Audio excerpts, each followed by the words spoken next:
अस्सलाम वालेकुम स्टूडेंट्स, मुझे उम्मीद है कि आप खैरियत से होंगे, अच्छे से बाजी पढ़े होंगे। जी स्टूडेंट्स, मेरा नाम डॉक्टर फातिमा और मैं आपको वर्ड टू वर्ड लर्निंग में खुशामदीद कहती हूँ।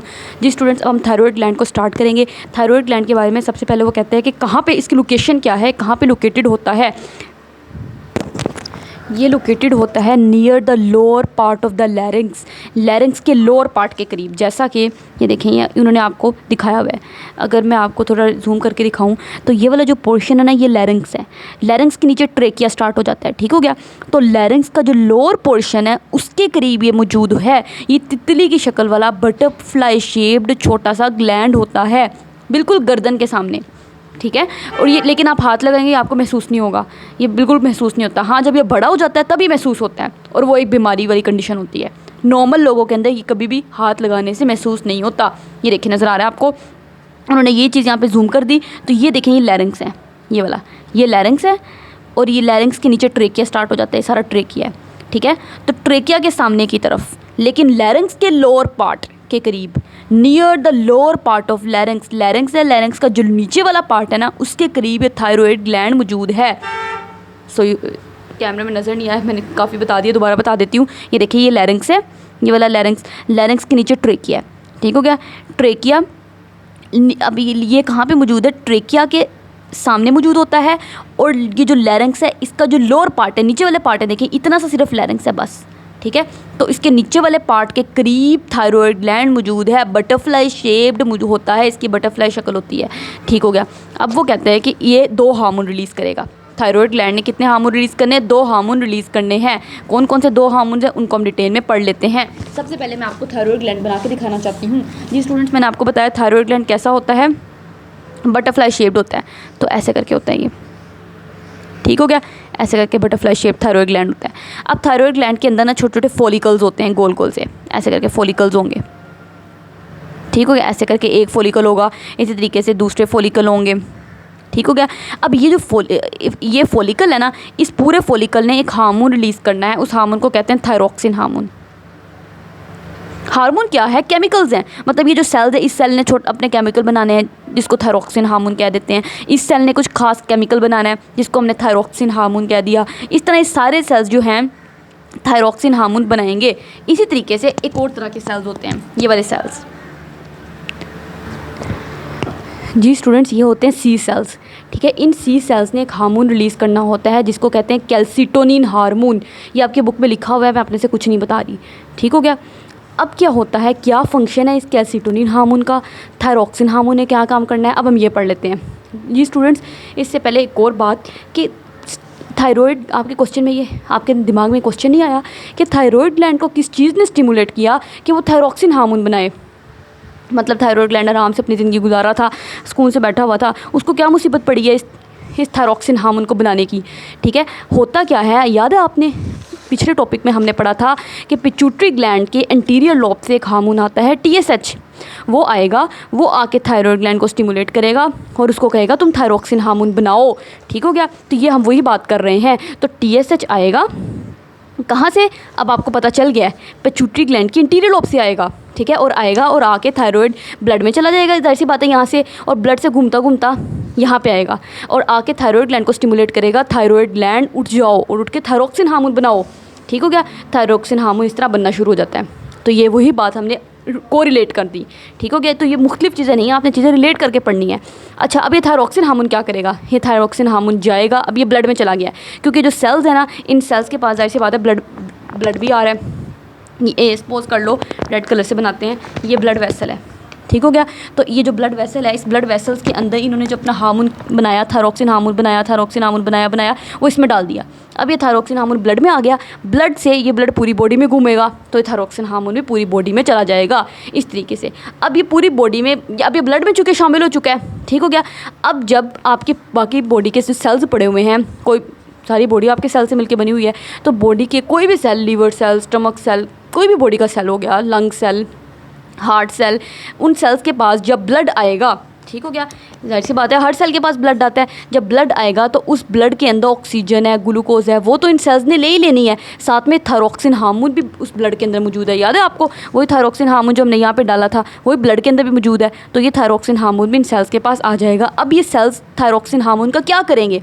आपको पता है सेल्स के अंदर एक प्रोसेस चल रहा होता है जिसको कहते हैं सेलुलर रेस्पिरेशन, जिसमें ऑक्सीजन की मौजूदगी में ग्लूकोज को तोड़ा जाता है और एटीपी बनती है, कार्बन डाइऑक्साइड बनती है। ये बात तो हम काफ़ी बार कर चुके हैं, ठीक हो गया। अब इस प्रोसेस को फास्ट करने के लिए, कैटलाइज करने के लिए आपको पता है अल्लाह ताला ने एंजाइम्स रखे हुए हैं। हमने 9th क्लास में एंजाइम वाले टॉपिक में यही पढ़ा है, ठीक हो गया। अच्छा, ये एंजाइम्स जो है ना, ये भी बाज़ औक़ात इनको भी स्टिमुलेट करना पड़ता है, इनको भी उठाना पड़ता है, इनको भी एक्टिवेट करना पड़ता है। जाग जाओ एंजाइम्स, काम करो, ठीक है। तो वो काम ये थायरॉक्सिन हार्मोन करेगा, ठीक है। थायरॉक्सिन हार्मोन ने क्या करना है? इन एंजाइम्स को स्टिमुलेट करना है। ये हमारा खूबसूरत सा थायरॉक्सिन हार्मोन है। ये थायरॉक्सिन हार्मोन आएगा, आके ये देखें ये आ गया और एंजाइम्स को एक्टिवेट करेगा। जाग जाओ एंजाइम्स, उठ जाओ, स्टिमुलेट करेगा एंजाइम्स को। कौन से एंजाइम्स को? जो एंजाइम्स ग्लूकोज की ऑक्सीडेशन में इन्वॉल्व हैं। ये ग्लूकोज की ऑक्सीडेशन ही हो रही है। ऑक्सीडेशन क्या होता है? ग्लूकोज के अंदर ऑक्सीजन का ऐड हो जाना। तो ये इस प्रोसेस को सेलुलर रेस्पिरेशन भी कहते हैं, ग्लूकोज ऑक्सीडेशन भी कहते हैं, ठीक हो गया। तो ये जो प्रोसेस है, इस प्रोसेस में थायरॉक्सिन क्या कर रहा है? आके इन एंजाइम्स को स्टिमुलेट कर रहा है। जाग जो एंजाइम्स, और इस रिएक्शन को कैटलाइज करो, तेज़ करो, ताकि जल्दी जल्दी एटीपी बने। अब जब एटीपी बनेगी तो जब बॉडी के अंदर एटीपी इस्तेमाल होती है ना, क्योंकि एटीपी की ही मौजूदगी में सेल ने सारे काम करने हैं। अब सेल ने इस एटीपी को जब इस्तेमाल करना है ना, तो हीट एनर्जी प्रोड्यूस होती है, सही हो गया। तो इस तरीके से बॉडी के अंदर हीट एनर्जी प्रोड्यूस होगी। खुद ही सोचें थायरॉक्सिन हार्मोन क्या काम कर रहा है। ये देखिए वही बात हमने बुक में लिखी हुई है। थायरॉक्सिन हार्मोन आएगा, आके आपके जो एंजाइम्स है ना सेलुलर मेटाबॉलिज्म के, सेलुलर मेटाबॉलिज्म का मतलब है यही सेलुलर रेस्पिरेशन जो हो रही है, ये जो सेल के अंदर रिएक्शन हो रहा है, इन एंजाइम्स को स्टिमुलेट करेगा। वो एंजाइम ये जो हमारा हार्मोन है थायरॉक्सिन हार्मोन, इन एंजाइम को स्टिमुलेट करेगा, उठाएगा, जाग जाओ, ठीक है। क्यों? फॉर एनर्जी प्रोडक्शन, ताकि वो एंजाइम्स क्या करें? इस रिएक्शन को तेज़ करें, और जब ये रिएक्शन तेज़ होगा तो एटीपी बनेगी, एनर्जी प्रोडक्शन होगी, ठीक हो गया। It increases. इसके अलावा दूसरा थायरॉक्सिन ने क्या करना है? आपका बेसल मेटाबॉलिक रेट, जिसको शॉर्ट फॉर्म में BMR कहते हैं, इसको इंक्रीज़ करना है। ये क्या होता है? अच्छा, आपने एक बात याद रखनी है, BMR क्या है? Basal metabolic rate, oxygen utilization by the body जितनी ऑक्सीजन इस्तेमाल कर रही है ना, इसको कहते हैं BMR। खुद ही सोचें, थायरॉक्सिन हार्मोन ने क्या करना है? आपका BMR इंक्रीज़ करना है। मतलब कि थायरॉक्सिन हार्मोन ने BMR इंक्रीज़ करने का मतलब है कि बॉडी को कहना है कि ऑक्सीजन ज़्यादा यूटिलाइज़ करो। अब जब बॉडी ऑक्सीजन ज़्यादा, यूटिलाइजेशन मतलब इस्तेमाल करो, अब जब बॉडी ज़्यादा ऑक्सीजन इस्तेमाल करेगी, ज़्यादा ऑक्सीजन इस्तेमाल होगी, ज़्यादा ग्लूकोज टूटेगा, ज़्यादा एटीपी बनेगी। खुद ही सोचें, और जब एटीपी ज़्यादा बनेगी, ज़्यादा एटीपी टूटेगी, तो ज़्यादा हीट एनर्जी प्रोड्यूस होगी, तो बॉडी गर्म होना शुरू हो जाएगी, बॉडी के अंदर हीट एनर्जी प्रोड्यूस होना शुरू हो जाएगी, ठीक है। तो इसने क्या करना है? बॉडी के अंदर इस तरह हीट प्रोड्यूस करना शुरू कर देनी है। ये थायरॉयड ग्लैंड का काम है। अब ये दो साइड बॉक्स पढ़ लेते हैं। वो कहते हैं अगर थायरॉक्सिन हार्मोन ज़्यादा हुआ तो फिर क्या होगा, कम हुआ तो फिर क्या होगा। ये जो थायरॉयड ग्लैंड है, ये जो फॉलिकल था, इसने जो थायरॉक्सिन हार्मोन बनाना है, अगर वो ज़्यादा बना रहे हैं फिर क्या होगा, कम बनाएंगे तो फिर क्या होगा। पहले हम कम की बात कर लेते हैं। वो कहते हैं अगर थायरॉक्सिन हार्मोन प्रोड्यूस होता है less than the required amount, जितनी अमाउंट रिक्वायर्ड है उससे कम प्रोड्यूस हो रहा है, ठीक है, तो क्या होगा, सेल का मेटाबॉलिज्म स्लो हो जाएगा। क्यों? क्योंकि इसने ही तो आके इस थायरॉक्सिन हार्मोन एंजाइम को जगाना था। अब ये नहीं आएगा, एंजाइम को कोई एक्टिवेट नहीं करेगा, तो ये रिएक्शन नहीं होगा। जब रिएक्शन नहीं होगा तो खुद ही सोचें, सेल का जो मेटाबॉलिज्म है, ये वाला मेटाबॉलिज्म क्या होता है, केमिकल रिएक्शन जो सेल के अंदर हो रहे हैं, तो ये जो सेल का मेटाबॉलिज्म है, जो सेल का रिएक्शन है, ये स्लो हो जाएगा। सेलुलर मेटाबॉलिज्म, जो सेल का रिएक्शन हो रहे हैं वो सारे स्लो डाउन हो जाएंगे। जब रिएक्शन नहीं होंगे, खुद ही सोचें, जब ये रिएक्शन नहीं होगा तो एटीपी नहीं बनेगी, एटीपी कम बनेगी, कम एनर्जी प्रोड्यूस होगी, तो आपकी बॉडी हमेशा थकावट महसूस नहीं करेगी, आप थके थके महसूस करोगे, क्योंकि एटीपी से तो आपको एनर्जी आनी थी। एटीपी नहीं है, एनर्जी नहीं है, तो आपकी बॉडी थकावट का शिकार रहेगी। लेथार्जी का मतलब है सुस्ती आएगी, आपको सुस्ती महसूस होगी। जब आप सुस्ती होगी तो खुद ही सोचा आप लेटे रहेंगे, कोई काम करने का दिल नहीं करेगा, तो वेट गेन होना शुरू हो जाएगा आपका, ठीक हो गया, वज़न बढ़ना शुरू हो जाएगा। और खुद ही सोचें, इस एटीपी ये एटीपी ही तो चाहिए थी आपकी बॉडी के सारे काम करने के लिए। मिसाल के तौर पर हार्ट ने इस एटीपी को तो इस्तेमाल करना था और ब्लड पंप करना था। जब एटीपी नहीं होगी तो हार्ट क्या काम करेगा, तो हार्ट रेट भी कम हो जाएगा, ठीक। और इवन जब मैंने आपको बताया एटीपी टूटती है तो हीट एनर्जी बनती है, एटीपी नहीं होगी तो हीट एनर्जी नहीं बनेगी। जब बॉडी के अंदर हीट ही नहीं पैदा होगी तो बॉडी का टेम्परेचर, बॉडी ठंडी ठंडी रहेगी, बंदे को ठंड बहुत लगेगी इस बंदे को, ठीक है। तो बॉडी टेम्परेचर कम रहेगा, ठंड इसको लगती रहेगी। ये उस बंदे की कैफियत हैं जिनके अंदर थायरॉक्सिन हार्मोन कम प्रोड्यूस होता है। अच्छा, अगर थायरॉक्सिन हार्मोन ज़्यादा प्रोड्यूस हो जाए दैन द रिक्वायर्ड अमाउंट, ये भर के थायरॉक्सिन हार्मोन प्रोड्यूस की जा रहे हैं, ठीक है। और फिर क्या होगा, खुद ही सोचिए आप, थायरॉक्सिन हार्मोन आएगा कि एंजाइम को स्टिमुलेट करेगा, जो उठो और ये रिएक्शन बड़ी तेज़ी से होगा। जब रिएक्शन तेज़ी से होगा बॉडी के अंदर ज़्यादा एटीपी प्रोड्यूस होगी, है ना, ऐसे ही होगा ना। तो बॉडी का जो मेटाबॉलिज्म है, बॉडी का जो रिएक्शन है, बड़े फास्टर हो जाएंगे, जिसके नतीजे में जो आपका वज़न में कमी होना शुरू हो जाएगी, ठीक हो गया। क्योंकि बॉडी के अंदर सारा ग्लूकोज तो आप पकड़ के तोड़ी जा रहे हो, कोई ग्लूकोज बॉडी के अंदर स्टोर नहीं हो रहा, तो आपके वज़न में कमी होना शुरू हो जाएगी, वेट लॉस होना शुरू हो जाएगा, बीपी हाई होना शुरू हो जाएगा आपका। याद रखना है आपने, क्यों, क्योंकि एटीपी ज़्यादा है, ज़्यादा एटीपी होगी, ज़्यादा हार्ट काम करेगा, ठीक है। हार्ट को ज़्यादा एनर्जी मिल रही है, ज़्यादा हार्ट रेट ज़्यादा हो जाएगा। अब जब हार्ट रेट ज़्यादा हो जाएगा, ठीक है, तो आपने एक बात याद रखनी है, जब भी हार्ट रेट ज़्यादा होता है ना तो बीपी भी ज़्यादा हो जाता है, ठीक हो गया। ये कैसे ज़्यादा होता है, ये हाई क्लासेस में जाके ज़्यादा डिटेल में समझ आएगी, लेकिन ये एक फॉर्मूला होता है, लेकिन अभी आपके कोर्स में चीज़ नहीं है। लेकिन जब हार्ट रेट ज़्यादा हो जाता है बीपी भी ज़्यादा हो जाता है, ठीक हो गया। तो हार्ट रेट ज़्यादा हो जाएगा तो बीपी भी ज़्यादा हो जाएगा, हाई ब्लड प्रेशर भी हो जाएगा, और हाई बॉडी टेम्परेचर, क्योंकि ज़्यादा ये रिएक्शन हो रहा है, ज़्यादा एटीपी बन रही है, ज़्यादा एटीपी बॉडी इस्तेमाल करेगी, ज़्यादा एटीपी टूटेगी ना, फिर ज़्यादा बन रही है तो ज़्यादा उसको इस्तेमाल किया जाएगा, ज़्यादा टूटेगी, ज़्यादा हीट एनर्जी प्रोड्यूस होगी, बॉडी का टेम्परेचर बहुत हाई रहेगा, इस बंदे को गर्मी बहुत लगेगी, शदीद गर्मी लगेगी, ठीक हो गया। तो इस तरीके से ये उस बंदे के अंदर कैफियत है जिसके अंदर थायरॉक्सिन ज़्यादा प्रोड्यूस हो रहा है। इस तरह हमने ये दोनों चीज़ें पढ़ ली। अब ये साइड बॉक्स पढ़ लेते हैं, बहुत इंपॉर्टेंट है, बहुत पूछते हैं डिफाइन गोइटर। इसमें वो पूछ सकते हैं कि अगर पर्सन के अंदर थायरॉक्सिन ज़्यादा प्रोड्यूस हो रहा है फिर क्या, पेशेंट उसके अंदर सिम्टम्स आएंगे, थायरॉक्सिन कम प्रोड्यूस हो रहा है फिर क्या आएंगे, ये पूछ सकते हैं आपसे। अच्छा, वो कहते हैं गोइटर क्या होता है। अच्छा, एक बात आपने याद रखनी, थायरॉक्सिन बनता कैसे है। ये जो सेल्स होते हैं ना, ये सेल्स आपके पास, इन सेल्स के पास जो ब्लड आ रहा है ना, इस ब्लड के अंदर जो आपने आयोडीन खाई है, आपने खाना खाया, खाने के अंदर आयोडीन भी होगी, वो आयोडीन इस ब्लड के अंदर मौजूद है। इन सेल्स ने क्या करना है, उस ब्लड से आयोडीन लेते रहना है और आयोडीन ले के इस थायरॉक्सिन हार्मोन को बनाना है। यानी कि मेरा कहने का मतलब ये है कि जो थायरॉक्सिन हार्मोन है इसको बनाने के लिए आयोडीन रिक्वायर्ड है। सही हो गया, आयोडीन चाहिए, आयोडीन से ही थायरॉक्सिन हार्मोन बनेगा। अगर आप ऐसी डाइट ले रहे हो जिसमें आयोडीन ही नहीं है, जब आयोडीन नहीं होगी तो थायरॉक्सिन नहीं बनेगा, ठीक हो गया। आयोडीन ही नहीं है जब आपकी डाइट में तो थायरॉक्सिन नहीं बनेगा। जब थायरॉक्सिन हार्मोन नहीं बनेगा ना तो आपका जो थायरॉयड ग्लैंड है ना, खूबसूरत सा, इसको लगता है, इस थायरॉयड ग्लैंड को लगता है कि ना मैं थायरॉक्सिन हार्मोन नहीं बना पा रहा, शायद मेरे अंदर सेल्स की कमी है, शायद मेरे सेल्स कम है। इसको इस बात का नहीं पता, नहीं ये बंदा आयोडीन नहीं ले रहा, इसे लगता है शायद मेरी गलती है, ये सारा ब्लेम अपने ऊपर ले लेता है, ठीक है। ये ना अपने अब ये कहेगा चलो मैंने सेल्स की तादाद बढ़ाना शुरू कर देता हूँ, शायद मेरे सेल्स कम है जिसकी वजह से मैं कम हार्मोन बना पा रहा हूँ, ज़्यादा सेल्स होंगे तो शायद मैं ज़्यादा काम करूँ तो ज़्यादा हार्मोन बन जाए। अब ये क्या करेगा, अपने सेल्स की तादाद बढ़ाना शुरू कर देगा। जब सेल्स बढ़ते रहेंगे तो खुद ही सोचे थायरॉयड ग्लैंड बड़ा होना शुरू हो जाएगा। अब थायरॉयड ग्लैंड जब बड़ा होना शुरू हो जाएगा ना तो ये अब आपकी गर्दन में आपको महसूस होना शुरू हो जाएगा, बल्कि उस बंदे की गर्दन जो होती है ना, गर्दन के अंदर से कोई चीज़ निकली हुई बार आपको महसूस होती है, ऐसे जैसे गर्दन में कोई गिल्टी सी है, ऐसे करके, ठीक है। तो उसको गोइटर कहते हैं, उस कंडीशन को गोइटर कहते हैं। गोइटर क्या है, enlarged thyroid gland. Thyroid gland जब इनलार्ज हो जाता है, बड़ा हो जाता है, ठीक है, इस कंडीशन को गोइटर कहते हैं। लेकिन आजकल पाकिस्तान में गोइटर बहुत कम है। क्यों? क्योंकि जो हम नमक लेकर आते हैं ना बाज़ार वगैरह से, उस नमक के दोनों हुकूमत के कहने पे उन्होंने पहले ही आयोडीन डाला होता है। अब जब पहले ही आपकी साल्ट में आयोडीन होगा तो आयोडीन आपके सेल्स को मिलता रहेगा, तो वो थायरॉक्सिन हार्मोन बनाते रहेंगे, तो कोई मसला पेश नहीं आएगा, तो गोइटर की नौबत नहीं आएगी। जी स्टूडेंट्स, आपकी बुक में भी यही लिखा हुआ है, उन्होंने कहा है कि आयोडीन इज़ रिक्वायर्ड, ज़रूरी होता है। आयोडीन किस लिए? थायरॉक्सिन हार्मोन की प्रोडक्शन के लिए आयोडीन बहुत ज़रूरी है, ठीक हो गया।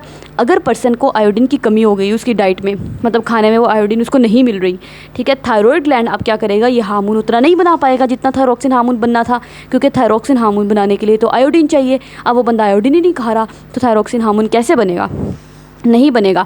इस कंडीशन में अब थायरॉयड ग्लैंड जो होता है वो बड़ा होना शुरू हो जाता है। ये जो थायरॉयड ग्लैंड की एनलार्जमेंट है, थायरॉयड ग्लैंड जो बड़ा हो गया है, इसी कंडीशन को गोइटर कहते हैं, ठीक हो गया। उसके गर्दन में फिर उसे थायरॉयड ग्लैंड महसूस होगा कि हाँ कोई चीज़ है, आम हालात में आपको महसूस नहीं होता। ठीक हो गया। क्यों थायरॉयड ग्लैंड बड़ा होना शुरू हो गया है? मैंने अभी आपको बताया, थायरॉयड ग्लैंड को लगता है शायद मेरे सेल्स कम है जो थायरॉक्सिन हार्मोन कम बना रहे हैं, चलो मैं अपनी सेल्स की तादाद को बढ़ा लेता हूँ। तो जब सेल्स बढ़ाएगा तो खुद भी तो बड़ा होगा ही ना, ये सही हो गया। अब वो कहता है ये कंडीशन जो होती है पाकिस्तान में अब बहुत कम है। क्यों? क्योंकि हमने आयोडीन को गवर्नमेंट के कहने पे आयोडीन को ऐड करना शुरू कर दिया गया है, किसमें? कमर्शली अवेलेबल टेबल साल्ट, ये जो नमक मिलता है इस नमक के अंदर पहले से आयोडीन उन्होंने शामिल किया होता है। सही हो गया। अब दूसरा हार्मोन हमने बताया, दूसरे सेल्स हैं सी सेल्स, ये वाले। इन सी सेल्स ने एक हार्मोन रिलीज़ करना है जिनको कैल्सीटोनिन कहते हैं। कैल्सीटोनिन हार्मोन क्या करता है?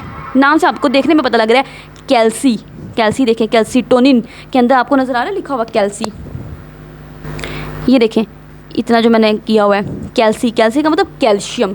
ठीक हो गया। तो इसने कैल्शियम के साथ इसका ताल्लुक़ है, इसने ब्लड के अंदर ना कैल्शियम लेवल को मेंटेन करना है।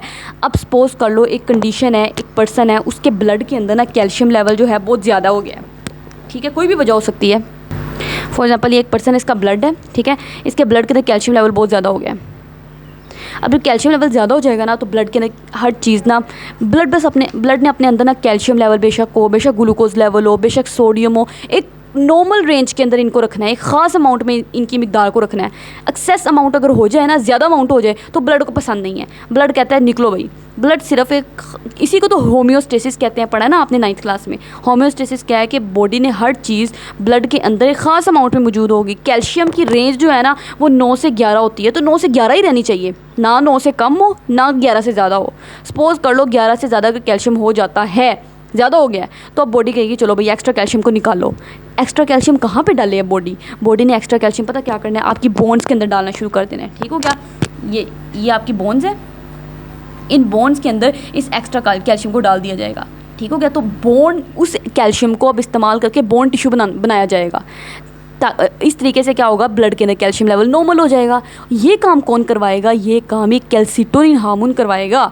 ठीक है, कैल्सीटोनिन हार्मोन ने जाना है, जाके इस कैल्शियम लेवल को उठाना है और उठा के जाके बोन में डालना शुरू कर देना है, और उससे बोन टिश्यू बनाना शुरू कर देना है, बोन को बनाना शुरू कर देना है। ठीक हो गया। तो वही बात उसने लिखी हुई है, कैल्सीटोनिन क्या करेगा, ये भी थायरॉयड ग्लैंड से ही रिलीज़ हो रहा है। थायरॉयड ग्लैंड से 2 हार्मोन रिलीज़ हो रहे हैं, एक थायरॉक्सिन, एक कैल्सीटोनिन। कैल्सीटोनिन जाएगा, जाके कैल्शियम आयन को ट्रांसफ़र करेगा, कहाँ से? ब्लड से टू द बोन। ब्लड के अंदर ज़्यादा कैल्शियम है ना, तो ब्लड से कैल्शियम आयन को बोन में डालना शुरू कर देगा। बोन में इनको क्या किया जाएगा इनका, तो बोन में इन कैल्शियम आयन को इस्तेमाल किया जाएगा बोन टिश्यू को बनाने के लिए। जाहिर सी बात है वही कैल्शियम को इस्तेमाल करके ये हड्डी थोड़ी और मजबूत हो जाएगी। बोन्स इस तरीके से इन बोन्स को बना दिया जाएगा, ये काम है। अच्छा, इस तरीके से कैल्सीटोनिन ने क्या किया, ब्लड के अंदर कैल्शियम लेवल कम कर दिया। ज़्यादा हुआ था ना तो कम हो गया, कम होके जो इसकी नॉर्मल क्वांटिटी थी उस नॉर्मल रेंज में कैल्शियम लेवल आ गया। सही हो गया। कितना काम करना है, जब तक वो नॉर्मल ना हो जाए, जब तक जितनी उसकी नॉर्मल अमाउंट है ना 9 से 11 उतनी ना हो जाए, उतनी हो जाएगी तो फिर ये रुक जाएगा, ये कहेगा बस मेरा काम ख़त्म हो गया ये।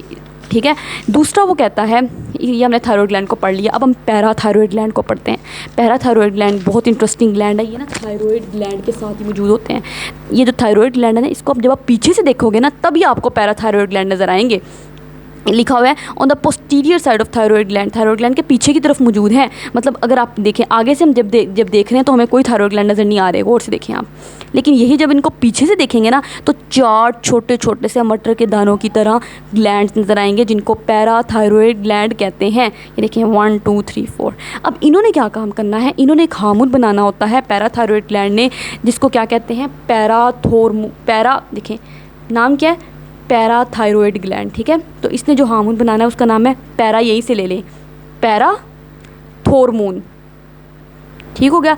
तो पैराथोर्मोन हार्मोन बनाना है किसने, पैराथायरॉयड ग्लैंड्स ने। ये जो 4 थायरॉयड ग्लैंड के पीछे की तरफ 4 छोटे छोटे पैराथायरॉयड ग्लैंड लगे हुए हैं, ये वाले 4 पैराथायरॉयड ग्लैंड, इन्होंने एक हार्मोन बनाना है जिसको पैराथोर्मोन कहेंगे। ये हार्मोन क्या करेगा, एक पर्सन है, सपोज कर लो उसके ब्लड के अंदर कैल्शियम लेवल हो गया कम, किसी भी वजह से, मान लो कैल्शियम कम खा रहा था, कैल्शियम कम ले रहा था, या दूध कम पी रहा था, दूध में कैल्शियम होता है ना, कैल्शियम लेवल की तादाद होगी ब्लड में कम। अब ब्लड कहता है भाई मेरे में तो कैल्शियम पूरा करो, बॉडी को कहता है जो मर्ज़ी हो बस मेरे में जो कैल्शियम लेवल है ना वो नॉर्मल जो रेंज है ना 9 से 11 उतना होना चाहिए, उससे कम नहीं होना चाहिए। लेकिन इसके अंदर तो, इसकी बॉडी के अंदर तो कैल्शियम लेवल कम है, ब्लड के अंदर। तो अब क्या किया जाए, अब हम उन्हीं बोन्स से कैल्शियम वापस ले लेंगे। वो जो हमारी बोन्स थी, ठीक हो गया, ये बोन्स थी, ठीक है, इन बोन्स को डिज़ोल्व किया जाएगा, ठीक है, और इन बोन से कैल्शियम निकाल के ब्लड में डाला जाएगा। तो इस तरीके से ब्लड के अंदर जो कैल्शियम लेवल कम हो गया था उसको नॉर्मल की तरफ वापस लाया जाएगा। सही हो गया। ये कौन काम कर रहा है, ये हार्मोन काम कर रहा है, पैराथॉर्मोन। तो वही बात उसने लिखी हुई है कि 4 पैराथायरॉयड ग्लैंड मौजूद होते हैं। कहाँ पे मौजूद होते हैं 4 parathyroid gland? On the back of the thyroid gland, thyroid gland के पीछे की तरफ मौजूद हैं, आगे से नज़र नहीं आएंगे। इन्होंने एक हार्मोन रिलीज़ करना होता है, उस हार्मोन का नाम है पैराथॉर्मोन हार्मोन। ये हार्मोन क्या करेगा, इसने कैल्शियम को पकड़ना है और बोन्स से ब्लड के अंदर डालना है, क्योंकि ब्लड के अंदर कैल्शियम लेवल कम है, ठीक है। तो बोन्स के अंदर तो कैल्शियम मौजूद है, तो बोन्स के अंदर जो कैल्शियम है उसको निकाल के ब्लड के अंदर डालना शुरू कर देना है, ताकि ब्लड के अंदर कैल्शियम की अमाउंट नॉर्मल रहे।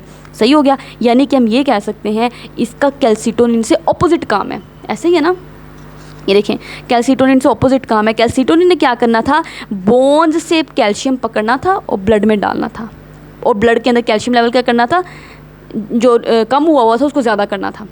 ऐसे ही था ना। लेकिन पैराथॉर्मोन ने क्या करना है, इसने सॉरी कैल्सिटोनिन ने क्या किया था कि ब्लड के अंदर कैल्शियम लेवल जो था, मैंने थोड़ा ये गलत बोल दिया, सॉरी, ब्लड के अंदर कैल्शियम लेवल ज़्यादा हुआ था, उसको कम करना है कैल्सिटोनिन ने। आपने इस तरह याद करना है, याद करने में आपको मसला पेश आएगा। तो कैल्सिटोनिन, सी से कैल्सिटोनिन, सी से कट करना है। कट करना है मतलब कम करना है। किसको कम करना है, कैल्शियम के लेवल को, ठीक है। तो इसने कैल्शियम के लेवल को ब्लड के अंदर कम करना है। कैसे कम करना है, एक्स्ट्रा कैल्शियम बोन में डाल के। लेकिन इसने ऑपोजिट काम करना है, इसने क्या करना है, बोन से कैल्शियम निकाल के ब्लड में डालना है, क्योंकि ब्लड में तो कैल्शियम इस बंदे का कम है। तो इसना इन दोनों का ऑपोजिट काम हो गया। तो ये आपने अच्छे से याद कर लेना है, ठीक हो गया। तो इसका ये वो कह रहा है, ये यानी कि हम ये कह सकते हैं पैराथॉर्मोन का कैल्सिटोनिन से ऑपोजिट काम है। अच्छा, अब एक और कंडीशन सपोज कर लें, वो कहता है कि आप ये पैराथॉर्मोन इससे रिलेटेड है। अब हमें 2 कंडीशन पढ़नी है, जब पैराथॉर्मोन की तादाद ज़्यादा हो जाए, जब पैराथॉर्मोन की तादाद कम हो जाए। पहली कंडीशन जिसमें पैराथॉर्मोन की तादाद ज़्यादा हो गई है, खुद ही सोचें, मुझे बताने की ज़रूरत नहीं है कि अगर पैराथॉर्मोन ज़्यादा हो जाएगा तो ये क्या कर रहा था, ये बोन्स से कैल्शियम डिज़ोल्व करके ब्लड में डाल रहा था। जब ये ज़्यादा हो जाएगा तो ज़्यादा हड्डियों को तोड़ के कैल्शियम ब्लड में ज़्यादा डाल देगा। हड्डियाँ कमज़ोर होना शुरू हो जाएंगी इस पर्सन की, बोन्स वीक होना शुरू हो जाएंगी, ऐसे होना शुरू हो जाएगा ना। तो इसलिए इसकी तादाद ज़्यादा होना भी ख़तरनाक है, ठीक हो गया।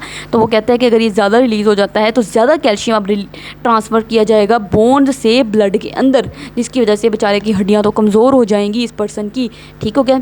दूसरी तरफ वो कहता है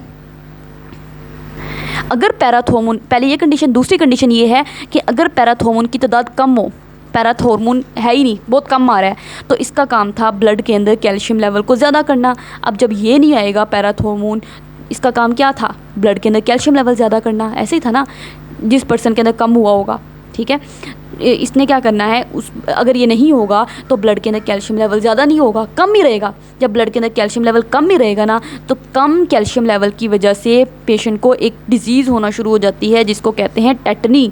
टेटनी क्या होती है, ये ऐसी कंडीशन होती है, कब होती है, जब आपके ब्लड के अंदर कैल्शियम लेवल जो है वो कम है, ठीक है। हालांकि जब ब्लड के अंदर कैल्शियम लेवल कम होता था तो ये जो पैराथायरॉयड ग्लैंड थे, ये पैराथॉर्मोन हार्मोन निकालना शुरू कर देते थे, रिलीज़ करना शुरू कर देते थे, और वो आता था आके हमारी हड्डियों को डिसॉल्व करके उनमें से कैल्शियम निकाल के ब्लड में डाल देता था। लेकिन ये वो बंदा है जिसके अंदर कोई मसला हो गया, जिसकी वजह से या तो पैराथायरॉयड ग्लैंड वो पैराथॉर्मोन हार्मोन नहीं बना पा रहे।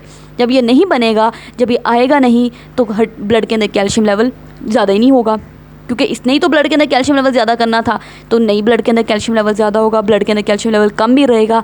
अब जब ब्लड के अंदर कैल्शियम लेवल कम भी रहेगा ना, तो इस कंडीशन को टेटनी कहते हैं। टेटनी हो जाएगी तो क्या हो जाएगा बंदे को, क्वेश्चन ये पैदा होता है, इस बंदे के अंदर ना मसल्स ट्विचिंग होना शुरू हो जाएगी। ये देखिए लिखा हुआ है मसल्स।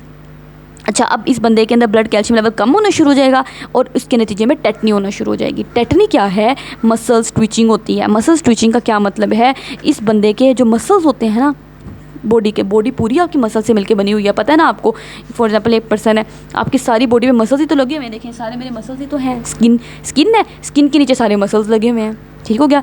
तो ये जो बॉडी के अंदर ना मसल्स जो होते हैं वो खुद ब खुद उनकी बार बार मूवमेंट होना शुरू हो जाती है, खुद ब खुद ही सोचिए, खुद ब खुद मसल मूव की जा रहा है, कुछ आपके कंट्रोल में नहीं है, खुद ब खुद कंट्रोल मूव की जा रहा है। तो ये तो चीज़ सही नहीं है ना, ये मसल ट्विचिंग होती है। क्रैम्प्स क्या होते हैं, आपके जो मसल्स होते हैं ना वो बहुत टाइट हो जाते हैं और बड़े दर्द भी करते हैं, बहुत पेनफुल हो जाते हैं, ठीक है। तो इस चीज़ को क्रैम्प्स कहते हैं, ठीक है। मसल्स बहुत टाइट हो गए हैं और बहुत पेनफुल हो गए हैं, दर्द भी हो जा रही है, तो ये क्रैम्प्स हैं। ये भी कंडीशन कब होगी? जब टेटनी होगी। और टेटनी कब होती है? जब ब्लड के अंदर कैल्शियम लेवल कम हो जाता है। और तीसरी कंडीशन कन्वर्जन्स होंगी, पेशेंट को झटके लगना शुरू हो जाएंगे, जैसे फिट्स नहीं पड़ रहे होते उस तरह की कंडीशन होगी ब्लड कैल्शियम लेवल कम होने की वजह से।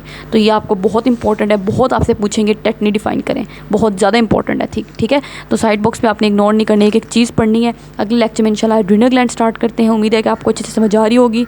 अगले लेक्चर में आपसे मुलाकात होती है। अल्लाह हाफिज़।